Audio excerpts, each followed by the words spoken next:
Hi, Chris. Good afternoon, gentlemen, and good afternoon, everyone. Hope How are you, everyone's mate? doing okay. Yeah, good. Up in the Doing well. rarefied air. Yeah, very well. It's a pretty cold day in Melbourne today. I think it was 3 degrees when I got out of my car this morning. So anyway, Temperature hasn't changed much all day. the massive ranges. Yeah. Yeah. Well, yeah, I suppose that's just how it is at the moment. It is. All right. So look, we're here to have a conversation around what's happened in markets over the course of the last month or so since we did the last update. This is actually the August update. I know that says July, but this will be the August update. End of July. End of July, yeah. To the end of July it is. Yep. And I suppose part of what we want to talk through is what's been happening in markets over the course of the last month or so, what that means for you, our clients, and talk through some economics as well, what's showing out there. So we might just jump through into the next slide. So we might start with some economics. So look, I might start running through some of that. We've still got an issue with inflation. Andrew and I were chatting before, having recently gone to the supermarket as recent as yesterday.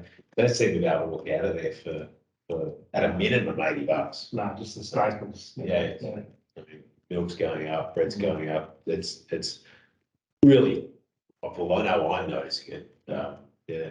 What about you, Chris? Probably the same boat. Definitely. Yep. It's nice to see petrol prices come down, but it's been eaten up elsewhere, that's for sure. Yeah, look, I think that's right. And so, and that's essentially what the data reflects. Now, this is off the RBA's website, which we've got from this morning. It just talks about, you can see some spikes in some of these CPI numbers. So, you know, we had a CPI print, which was 6.1. This is Australia on this side, and over here, advanced economies, you can see, you know, in Europe, in the US, we're starting to see some real spikes in some inflation numbers, and you know, that's certainly being felt both at home and abroad. So that continues apace, right? From a GDP growth perspective, we've seen come off post-COVID, I suppose. So if you have a look at this chart here, this is GDP growth for the world, and that obviously fell off a cliff when COVID started, you know, back in 2020 through to 2021. And then in this period here, we had really significant monetary policy and fiscal spending around the world. So as a result, we saw GDP numbers really spike again.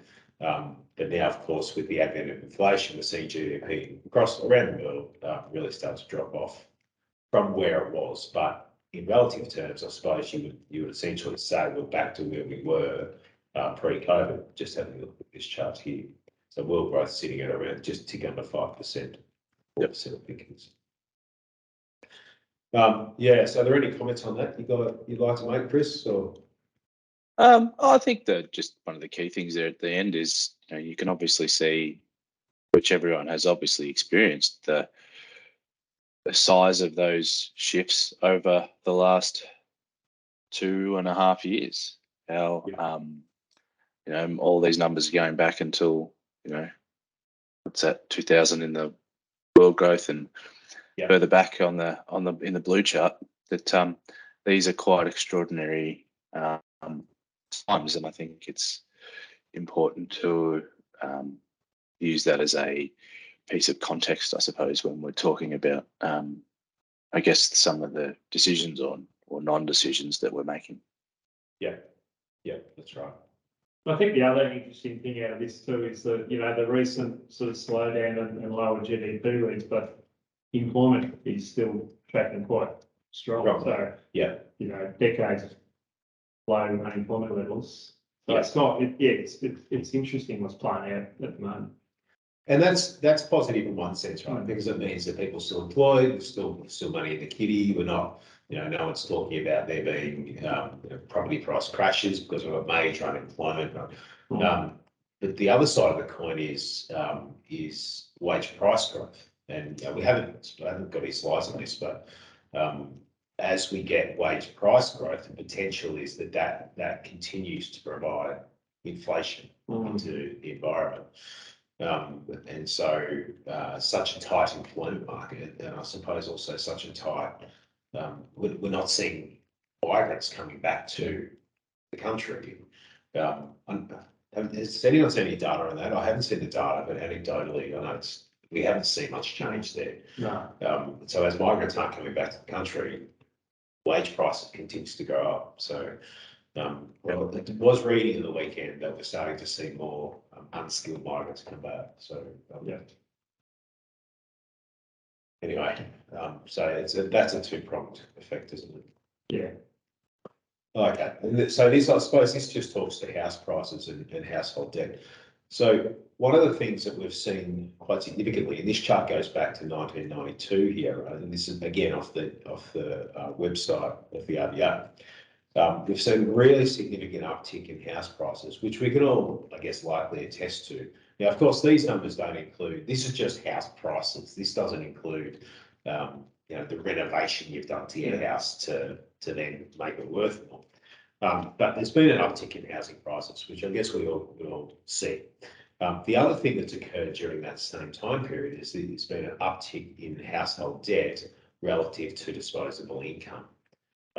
So I guess we'd all recall Paul Keating in the early 90s talking about, well, this is the recession that we had to have. What we actually saw then is interest rates go to, anecdotally, 91, I was young, teenager. In that period of time, we all have heard people say, well, we were paying interest rates of 16%, 18%. And that was primarily done at the time to stave off inflation we had in the economy at the time, which is why Keating said that. It's now an infamous line. But back then, household debt to income back in the early 90s sat at that's about 0.6, 0.7%. Now household debt to income is getting much closer to 2, so it's almost triple. So we seem to, as advisors, Chris, I'm sure you get this all the time, and Andrew, as advisors, we're often asked, well, we're going to see 18% interest rates again. The one thing that will stop that is how indebted we are as a society, because we're essentially looking at household debt to income ratio sitting just 200% higher than what it was back in the early 90s. And then so that then magnifies the effect of an interest rate rise by 200% comparatively to a similar interest rate rise back in the 1990s. So, logically, everyone can understand then that the effect of an interest rate rise is going to have a significantly magnified effect on spending behaviours as a result. And so what we're seeing, and I'm not sure if I've got it in the next slide or not, interest rates rising. So essentially what we're seeing is with interest rates, no, I haven't. So I'll just talk through this now. So with interest rates rising, back in December, you get a standard variable loan fund of 2%. So let's just work out the math. So it's easy. Let's call it 2. So that the average price of a house back in December in Australia was about 800,000. So if you're a new home buyer, you've got your $100,000 deposit somehow. You've gone and bought your first home. You paid. Your debt is $700,000 or thereabouts. Again, let's keep the math simple. So back then, you're paying over a year. If it's in terms of interest, you're paying $14,000 a year interest.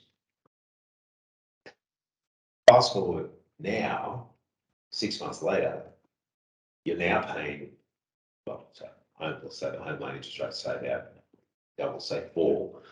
You're now paying $28,000 a year in interest. Yeah. So it's costing you an extra $14,000 a year.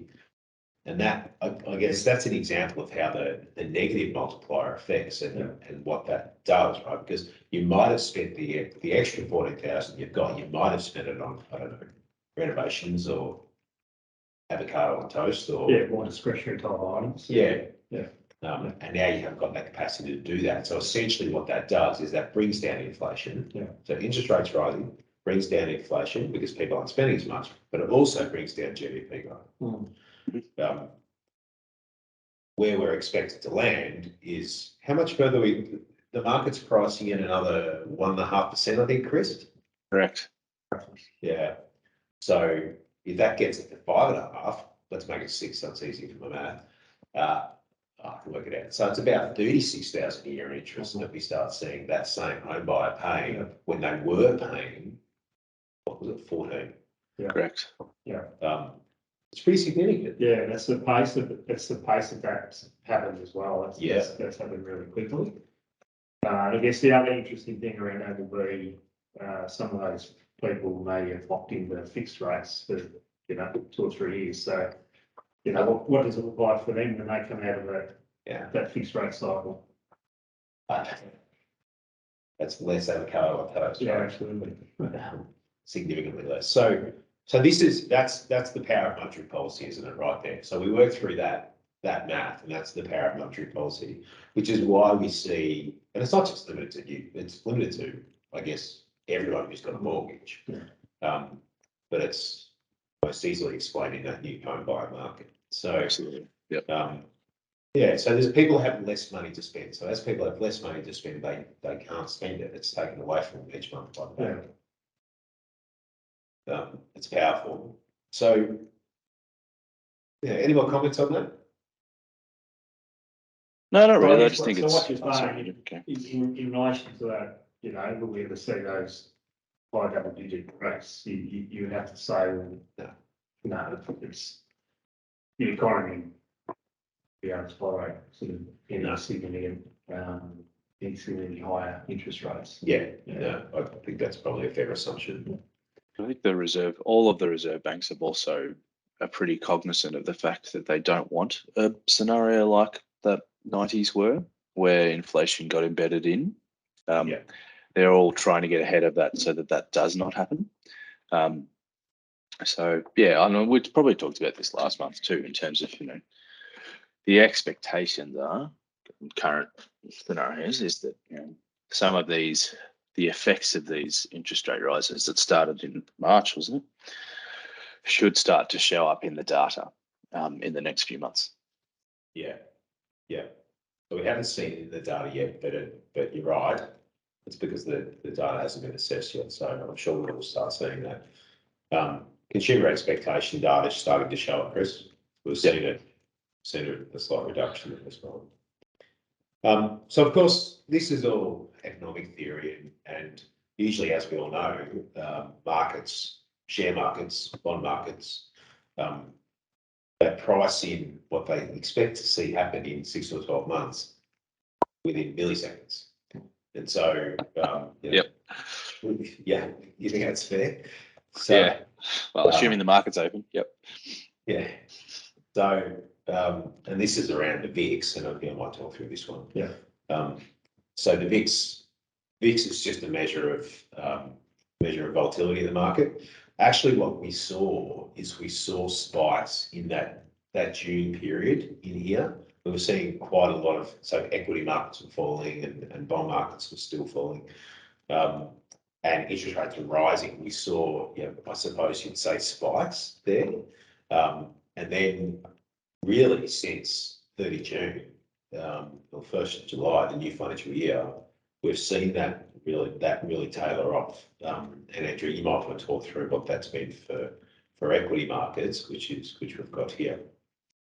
Yeah, so over the last 12 months, so this is movements in some key global indices in the last 12 months, and S&P 500 as an example, in the last 12 months has come off 6.5%. But going back a few months ago, it was a lot higher than that. I think it was probably 15% or so, and in fact off a peak. So I think that market peaked January this year, December, and then peak to trough was sort of 25%. and the Down. yeah, Yeah. and then the Australian market was down 20%, I think. So, so in the last 4 to 6 weeks, we've seen all those equity markets, show signs of recovery, which is, some positive news. But I think it is positive news, and it's always nice to see equity markets going up rather than falling. And but as I know we chatted about this last month. Equity markets essentially in this period here, in that May-June period, are pricing in a recession already. Now we're in a technical recession in the US now, and so markets tend to move much earlier than the actual economic data supports. And now I suspect what they're doing is equity markets, particularly equity markets, Australia and the US, are looking through that recessionary phase and saying, well, the reserves are going to raise interest rates, which is what we just talked about. That will likely cause a recession, or maybe we're already in a recession. And now, once that occurs, we've got inflation's fallen, interest rates are high. We now have a lever we can pull, which is to reduce interest rates again. And that same multiplier effect we talked about earlier in terms of interest rates rising, we may start to see them fall again. But I think the accepted wisdom is that we have to see we have to see interest rates rise to curb inflation first, and once that occurs, we can then pull it down again. Any comments on that, Christopher? Yeah, look, I think exactly what you've just explained there is what all of the Reserve Bank governors have been coming out over the last few months saying exactly is what's going to happen. So we want to get inflation under control. When it looks like inflation is under control, we should expect to take the pressure off interest rates. That doesn't mean that they're going back to where they were, but what it means is it's going to be more stimulatory for economies, and that means for businesses and households because of what we've already talked about. So, what we're seeing with our perfectly working crystal balls is kind of what we had hoped to expect, I suppose, playing out. Now, that's not to say there are still significant risks out there that could blow all this up, but it's nice to see some sense, I guess, return to markets. But I guess there's always those exogenous events that you don't. There's I'm doing this for 20 years now. There's always a reason to take your money out. But as we talked about last time, long-term strategic asset allocation and not missing the updates is the key. So for example, over the weekend, I'm sure we all heard about it. China's doing some military testing around Taiwan, essentially, and there's geopolitical tensions all the time, and that just obviously continues. So got to hold firm. But to the asset allocation piece, Cam, if we were having conversations, well, the last market update we went through was looking pretty grim. People were kind of just saying, should we be going to cash? What's happening? And we're kind of like, well, no, we'll hold firm, and we don't know when it's going to turn, but it will turn, and it's turned. No one was standing at the top of the soapbox going, today's the bottom, ringing my bell. Now's the time to buy. Everyone was still saying it's things are terrible. They're going to get worse. They're going to get worse. Yeah. And we haven't recovered fully, but when you're looking at sort of 5 to 6% up versus where we were a month ago, it looks better. Yeah. What's happened here, Andrew? Look at our horrible slide. Hang on, let me fix it. Bring closer down. And so I guess this slide seeks to talk about bond index performance over the last 12 months. Now, this is index performance, and we have chatted about this. We spent some time with this last time, so I don't really want to get into depth here, but we haven't just seen a recovery in equity markets either. We've seen a recovery in bond markets too. And so, we were looking at -15s, -16s down here over that period. And now we're looking at -9s, -8s in those markets. And that's sort of represented here by looking at that, that performance over the last month. Yeah. Yep. Yeah. So that's index bonds, doesn't include credit, doesn't include it. So there's, there has been a recovery in bonds as well.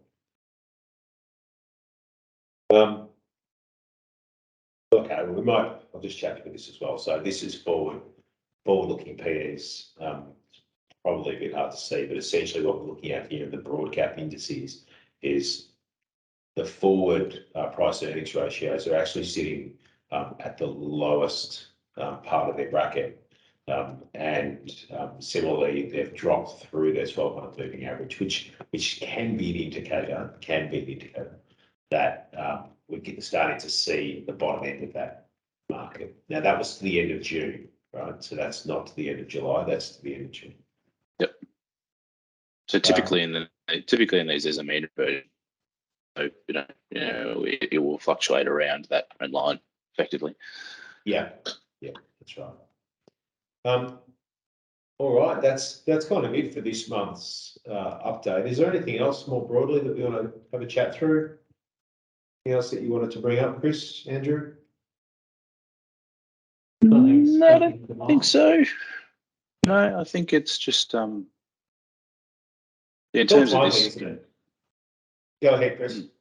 No, I was just thinking, just in terms of this investment context, it's just it doesn't. I guess I was coming into this just whilst things have been positive, just for people not to expect the lines to continue to go upwards. We're going to, as always, it's going to bounce around on its way up, we hope. But certainly not linear, are they? Correct. That's the much more succinct way of describing that. But just around expectations, right? So we hope we've come off the bottom. Who knows? But shows the the value of continuing to hold on even then when things seem bleak. But yeah, that's Perfect. it from my end. All right. Thanks, everyone. If you've got any questions, as always, reach out to us. But Yep, you know where to find us. We'll do another investment update in September, and probably we'll do another strategic update probably the latter part of this month. Yep. So see you soon. Take care.